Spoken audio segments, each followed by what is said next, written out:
Here in Germany, prosecutors have charged a former aide to a far-right politician and European Parliament lawmaker with spying for China. The prosecutor's office says the man, who's been identified only as Jian G, repeatedly passed information to a Chinese intelligence agency. He's said to have obtained more than 500 documents, including some categorized as particularly sensitive.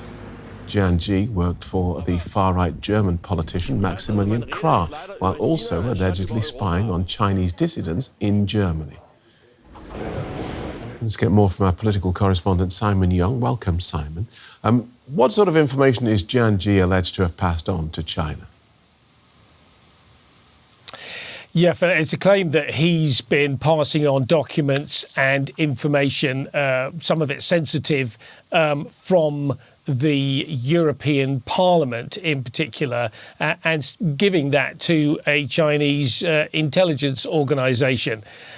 It's also said that he spied on Chinese dissidents and opposition activists based here in Germany, drawing them out, it seems, by sort of posing himself on social media as a critic of the regime in Beijing.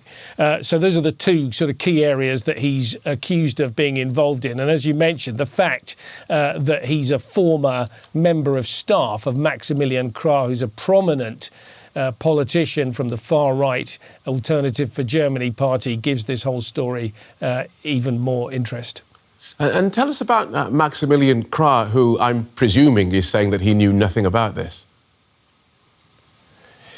Yeah, Maximilian Krah is a pretty controversial figure, even by AfD standards. He was formerly the AfD's lead candidate in the 2024 European elections, but because of various scandals and allegations, the AfD was actually excluded from the group that it was part of in the European Parliament, and Krah himself had to sort of step back from the AfD leadership and indeed not participate in the campaign.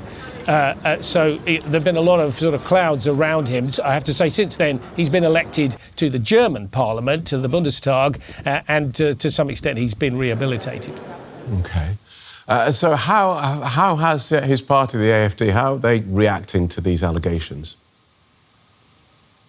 Yeah, well, like you say, Krah himself says he's got nothing to hide. He says no documents were taken from his office, and the only thing he blames himself for is that he wasn't a bit more careful in the case of this former member of staff. The rest of the AfD leadership being pretty tight-lipped, and maybe the reason is that one of the allegations is that this man was also collecting information on senior AfD people, passing assessments and information about some of the key AfD politicians back to China. And that, of course, all at a time when the far-right AfD has been gaining power and influence in German politics.